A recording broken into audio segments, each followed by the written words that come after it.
Welcome to A Minute with Mark. Today we're going to talk about retaining walls. Now in this particular project we have about 1,000 feet of retaining walls.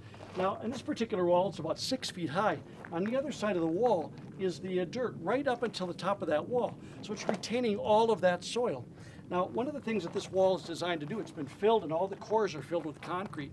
It's got rebar and steel in it. And what happens is as the soil is behind the wall, it'll put some pressure on the wall. But when it rains and when it gets wet, that wet soil then creates a greater sense of pressure. We want to relieve that pressure by getting the water out of that assembly.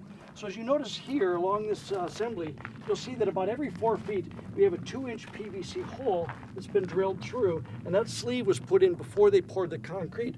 That allows that should the water ever build up on the other side, we wouldn't build up enough pressure to relieve this from flowing back to the inside. We'll have gravel in the interior, it'll drain back out to the desert. It'll allow us a little relief on that particular wall.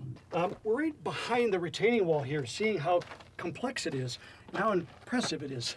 We have all of this dirt back here, over 7 feet of dirt, now going to be piled up against the wall here. So what they'll do is they'll bring in a big machinery and fill this up. But before they do that, what we're going to do is put a mastic on this wall. Now, it'll be a waterproofing mastic first, then we're going to use a product called Delta MS, and it's a plastic dimpled mat. It'll then be placed on the wall and draped over this and finished right at the base of the wall. That way any water that should get in contact will drain quickly to the bottom and then be pulled away.